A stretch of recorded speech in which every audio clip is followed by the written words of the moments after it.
Assalamualaikum warahmatullahi wabarakatuh. Good morning dear all of the students of second grade Umar bin Khattab.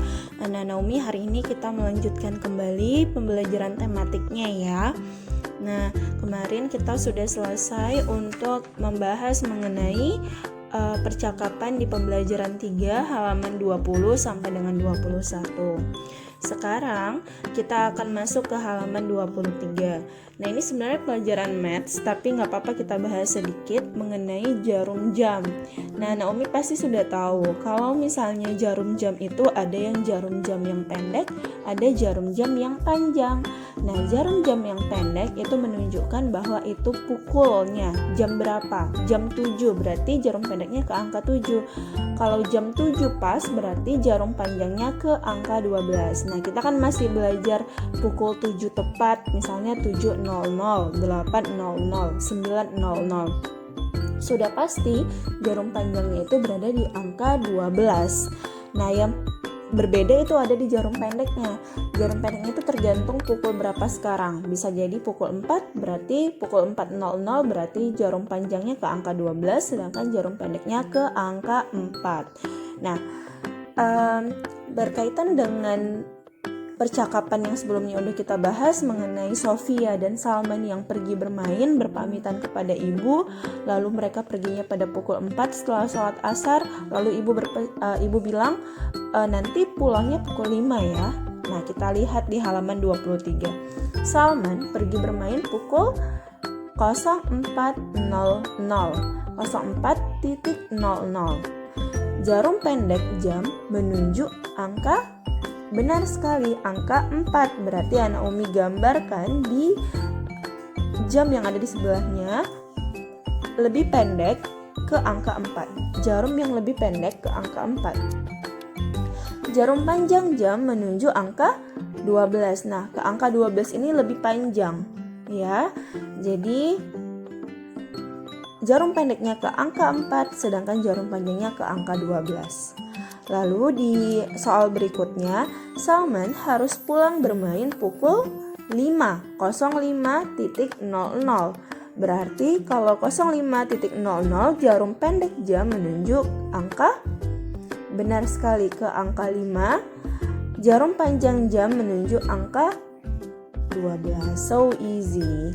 Nah, selanjutnya anak Umi sekarang lihat di bukunya halaman 24, halaman 24. Nah, di halaman 24 ini itu ada sebuah gambar di mana terdapat lapangan, dan lapangannya itu diisi oleh anak-anak yang sedang bermain, dan ada juga Salman dan Sofia yang bersepeda. Nah, jadi kalian diminta untuk membuat kalimat dari gambar di sini.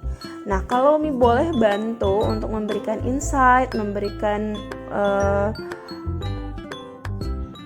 insight kepada anak-anak Umi. Umi akan membuat kalimatnya seperti ini. Salman dan Sofia pergi ke taman dengan mengendarai sepeda. Titik.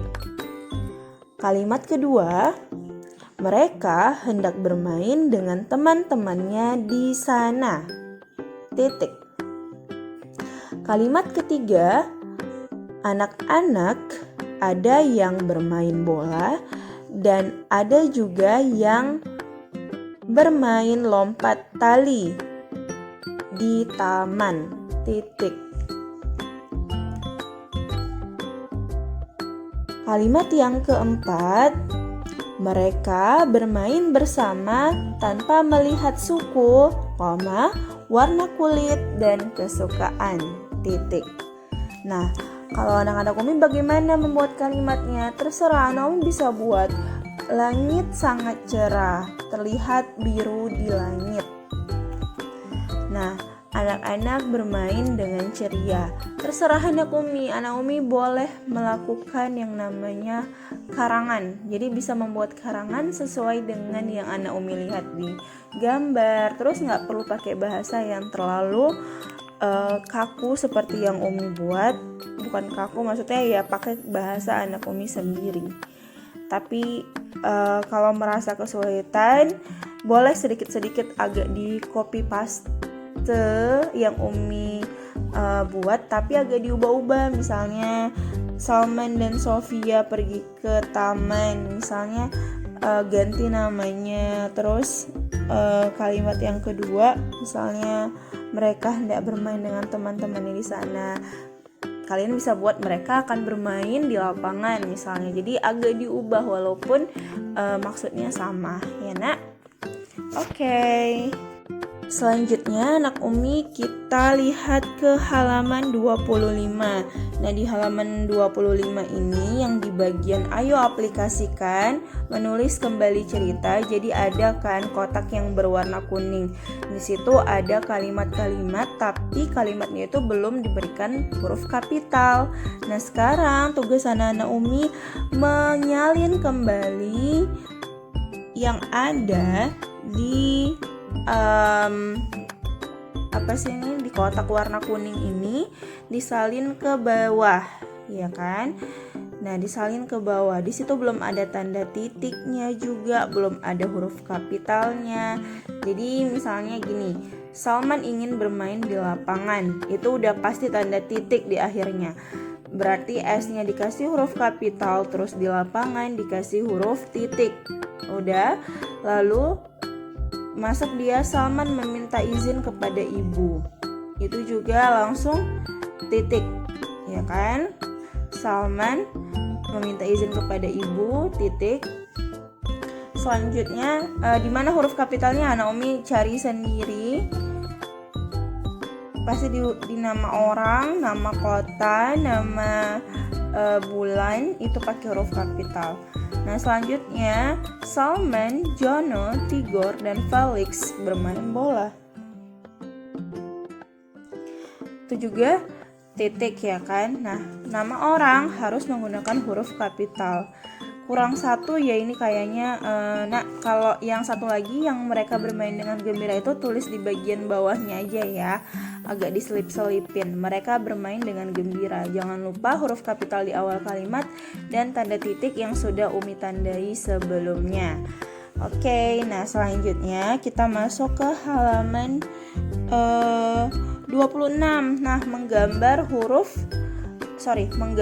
jarum jam. Nah jadi di sini anak Umi sudah tahu kan kalau pukul 6-nya di jarum pendek, berarti 12-nya jarum panjang. Jadi tulis dulu jarum panjangnya semuanya ke angka 12, lalu lihat pukul berapa, lalu tinggal bikin jarum pendeknya sesuai dengan pukul yang sudah ditulis. Jadi ini ada 1, 2, 3, 4, 5.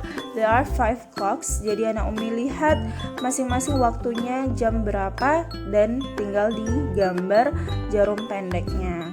Oke ya, untuk halaman 26 Umi rasa anak Umi sudah paham untuk menggambar jarum pendek dan jarum panjangnya.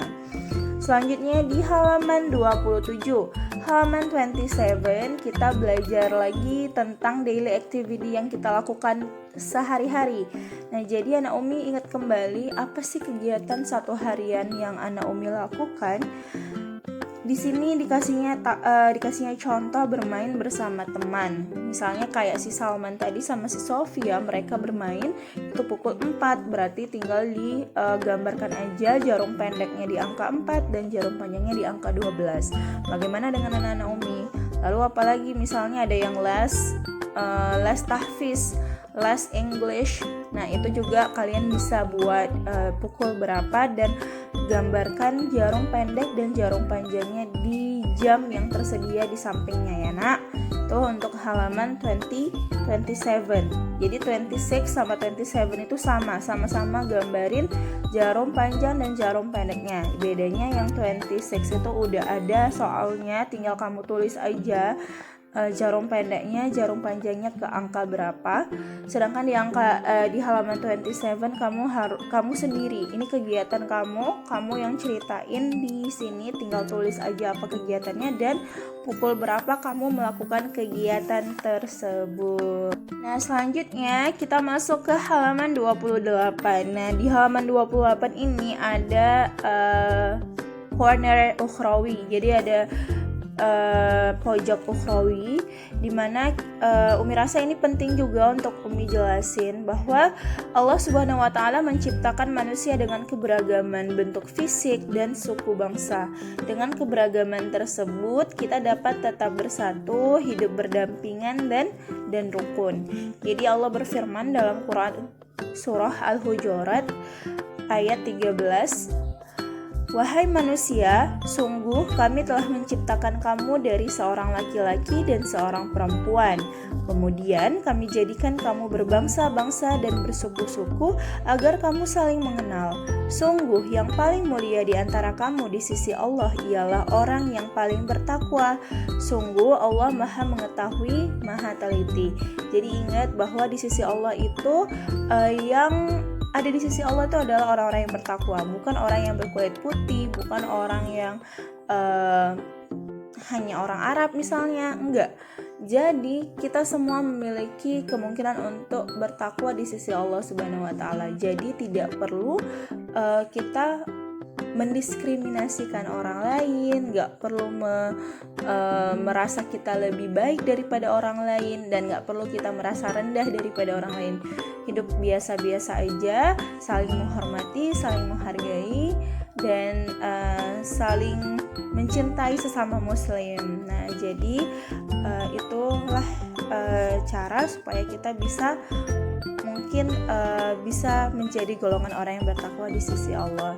Jadi anak Umi kalau punya teman harus saling menghormati, nggak boleh mengejek, nggak boleh membuli, nggak boleh saya dia punya suatu kekurangan terus kamu katakan kekurangan dia tersebut, itu akan menyakiti hati dia. Dan ketika hatinya itu sakit dan dia berdoa sama Allah, ya Allah misalnya, dan ingat ya, orang yang dia dihina, dia dizolimi, itu ketika dia berdoa sama Allah tidak ada batas hijab, langsung dikabulkan Allah. Maka berhati-hatilah ketika kita berbicara, ketika kita berbuat dan akan menyakiti orang lain, maka orang lain tersebut dapat mengadu kepada Robnya, dan Robnya akan memberikan balasan terhadap apa yang kita lakukan langsung tunai di dunia dan di akhirat.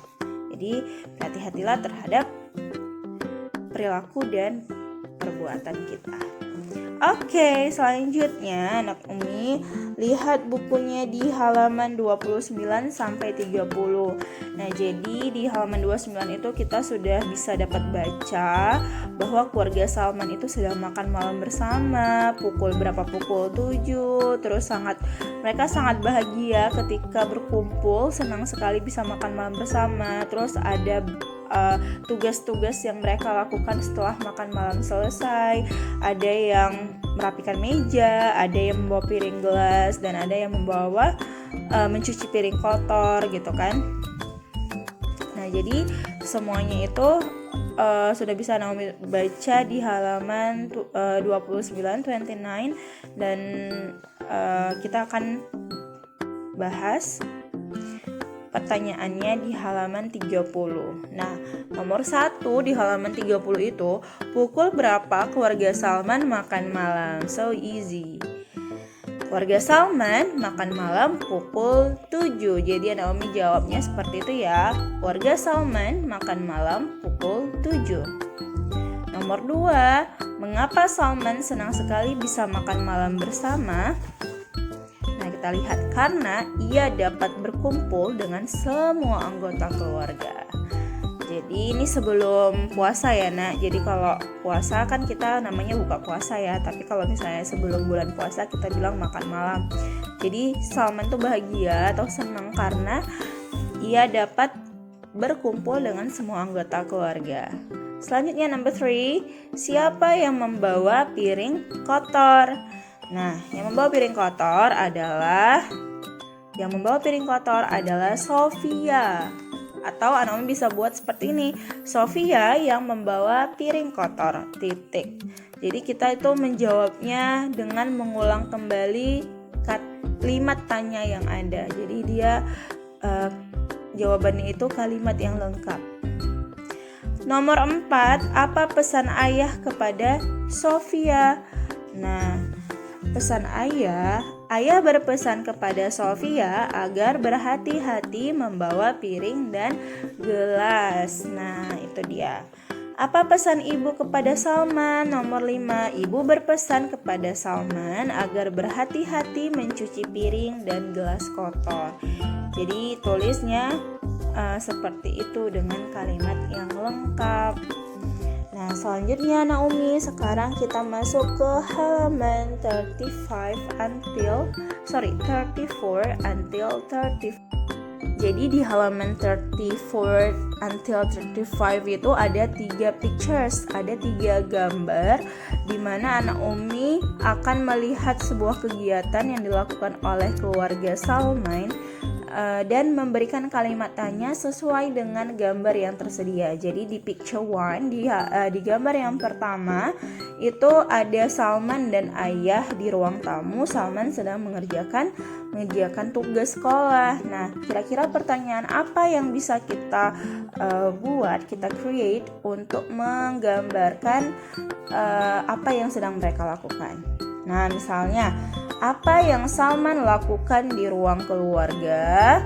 Nah, terus bisa jadi kalimat tanya yang lain adalah siapa yang membantu Salman mengerjakan tugas sekolah? Jangan lupa berikan tanda tanya di akhir kalimat. Lalu di gambar yang kedua, di situ ada Salman yang sedang mengelap meja. Nah, kira-kira pertanyaan apa yang dapat kita kita buat untuk menggambarkan gambar tersebut? Kalau Umi akan buatnya seperti ini. Apa yang Salman lakukan setelah makan malam? Dia mengelap meja, ya kan? Apa yang Salman lakukan setelah makan malam? Itu untuk gambar yang kedua. Sedangkan untuk gambar yang ketiga, kita bisa buat kalimat tanya dengan di mana Sofia meletakkan piring dan gelas kotor. Di mana Sofia meletakkan piring dan gelas kotor? Atau apa yang Sofia lakukan setelah makan malam?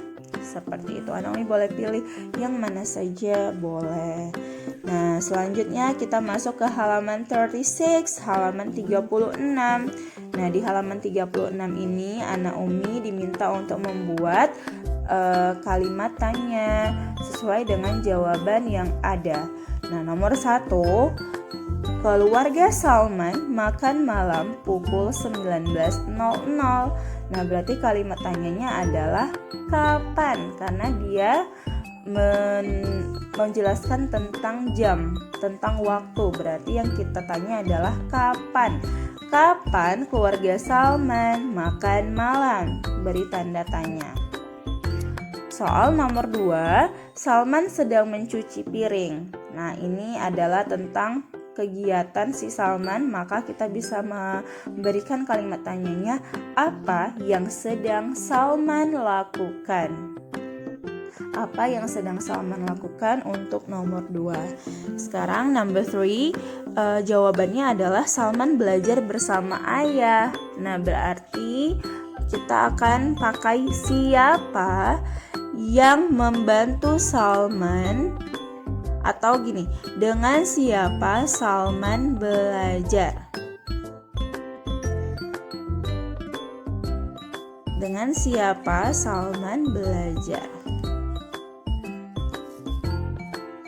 Nomor 4, jawabannya adalah Salman tidur tepat waktu agar tidak bangun kesiangan. Nah, apa yang pertanyaannya dapat ditulis dengan apa yang Salman lakukan agar tidak bangun kesiangan?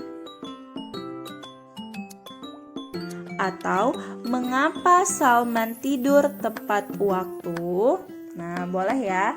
Boleh pakai yang apa yang Salman lakukan agar tidak bangun kesiangan, atau Naomi boleh buat mengapa Salman tidur tepat waktu. Karena agar ini bisa dipakai untuk pertanyaan yang diawali dengan mengapa. Tapi kalau misalnya kita pakai apa yang Salman lakukan agar tidak bangun kesiangan, itu juga boleh. Selanjutnya nomor 5, Jawabannya Salman senang sekali saat makan malam bersama. Salman senang sekali saat makan malam bersama. Jadi kalimat tanyanya dapat dibuat dengan apa yang Salman rasakan saat makan malam bersama. Gitu. Jadi Salman senang sekali saat makan malam bersama. Apa yang Salman rasakan saat makan malam bersama. Seperti itu untuk membuat pertanyaannya di halaman 36. Sekarang kita masuk ke halaman 41. Nah, di halaman 41 ini ada 2 buah gambar yang menunjukkan 2 perilaku yang berbeda. Yang satu perilakunya itu saling menolong, saling menghormati, saling bersatu, tidak membedakan satu sama lain. Yang satu gambarnya ada yang mengejek, ada yang mengolok-olok, gitu kan? Ada yang menunjuk-nunjuk, tidak menunjukkan sikap bersatu. Nah, sekarang Anak Umi pilih di antara 2 gambar yang ada dengan memberikan gambar. Boleh pakai krayon, boleh pakai pensil warna, boleh pakai pensil warnanya itu boleh pakai krayon ataupun yang kayu. Gambarkan dengan indah yang mana gambar yang sesuai dengan perilaku bersatu dalam keragaman. Satu aja gambar yang sesuai dengan perilaku bersatu ya nak. Jadi satu gambar lagi dibiarkan saja. Umi yakin Umi tahu memilih di antara 2 gambar tersebut ya. Nah, selanjutnya kita masuk ke halaman 42. Nah, di halaman 42 ini ada lagu yang judulnya Hujan ciptaan Nirnama NN. Terus ketukannya itu 2/4. Nah, kita akan bahas kenapa sih ada ketukan 2/4, 3/4, 1/4. Nah, jadi ada di lagunya tuh lagu yang udah biasa kita nyanyikan ya. Tik tik tik bunyi hujan di atas genting. Itu ya, itu lagunya. Nah, terus yang kita sedang fokuskan kenapa dia itu ada jumlah ketukannya 1 ketukan, 2 ketukan, dan ada yang masing-masing setengah ketukan.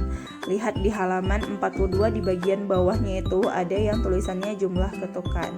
Nah, Naomi, kalau Naomi bisa lihat di apa sih ini lirik hujan itu kan ada angka-angka ya. Nah, ada angka-angka terus dia itu dibatasi dengan namanya garis birama ya. Nah, jadi tik-tik itu nadanya 5-5. Tidak diapa-apain, tidak ada garis di atasnya. Jadi 5 dan 5 ini yang bagian tik-tik pertama itu memiliki jumlah ketukan masing-masing 1 ketukan. 5 ini 1 ketukan, 5 di sebelahnya pun 1 ketukan. Ya, itu dia jumlahnya 1 ketukan. Terus dia ada garis biramanya kan. Lalu setelah garis birama ada lagi angka 5, terus ada titik dan angka 4 yang di atasnya ada garis yang bunyinya tikbu. Nah, angka 5 di sini, angka 5-nya pun 1 ketukan. Nah, terus ada titik dan 4 di atasnya ada garis. Nah, jadi itu kalau ada garis di atasnya berarti mereka itu masing-masing setengah ketukan. Yang titik setengah ketukan, yang 4 juga setengah ketukan. Karena dia kayak digabung gitu. Jadi kalau dia digarisin itu dia jumlahnya 1 ketukan, tapi kan ada 2 note. Nah, 2 not jadinya masing-masing not si titik sama angka 4 itu memiliki setengah ketukan dan setengah ketukan. baru kan dibatasi lagi dengan garis birama. Selanjutnya ada 3, 2, 3, 4, tapi 3 dan 2 dikasih garis, 3 dan 4 juga dikasih garis. Nah itu juga jumlahnya kalau dihitung ke 3 dan 2 ini satu ketukan, 3 dan 4 ini juga satu ketukan. Berarti ada 2 ketukan dalam satu garis birama, tapi masing-masing dapat setengah ketukan, 3 setengah ketukan, 2-nya juga setengah ketukan, 3 yang sebelahnya setengah ketukan, dan 4-nya juga setengah ketukan karena mereka di atasnya ada garis. Nah seperti itu ya nak. Jadi mudah-mudahan anak Umi paham sedikit-sedikit. Kalau nggak paham nanti kita bisa bahas lagi secara personal. Oke. Nah selanjutnya di halaman 44. Nah kita udah sampai di akhir pembahasan subtema 1. Jadi anak Umi identifikasi sikap bersatu. Di situ ada beberapa pernyataan: melakukan kerja bakti bersama tetangga, membantu korban bencana alam, berebut mainan ketika bermain, kompak mengikuti permainan sepak bola, curang ketika bermain, menjenguk tetangga yang sedang sakit, mengejek kekurangan teman. Itu anak Umi pastinya sudah tahu yang mana yang bersatu, yang mana yang menunjukkan sikap tidak bersatu. Jadi tinggal berikan tanda yang tepat sesuai dengan kalimat. Caranya di circle aja. Kalau pernyataannya itu sesuai dengan sikap bersatu, berikan circle di chat. Kalau nggak sesuai, berikan circle-nya di cross. Oke, so easy ya. Oke, sekarang di halaman 46, anak Umi silakan tulis yang aturan keselamatan di rumah udah kita bahas kemarin ya. Terus contoh penulisan kata ganti Tuhan juga udah kita bahas, seperti Maha Pengasih, Maha Penyayang, Maha Besar, itu gimana tulisannya, huruf kapitalnya di mana-mana aja. Dan terus contoh penulisan waktu. Nah misalnya ini yang sore sama malam Umi belum bahas karena di atas jam 12 itu ada 13.00, 14.00, 15.00. Itu anak Umi kalau paham silakan tulis sendiri untuk sore dan malamnya. Yang siang itu setelah pukul 12 ya. Jadi misalnya 13 jam 1 siang, 14 jam 2 siang, 15 jam 3 sore, 16.00 itu jam 4 sore. Malam itu kita mulai dari jam 7, jam 19.00 sampai pukul 22.00 misalnya. Nah jadi anak Umi kalau belum paham nggak apa-apa, di skip aja. Kalau udah paham boleh langsung ditulis juga di bagian yang contoh penulisan waktu. Okay, I think that's the end of our meeting today. Thank you so much for patiently waiting for my explanation. Dan tetap semangat anak Umi untuk belajar. Dan assalamualaikum warahmatullahi wabarakatuh.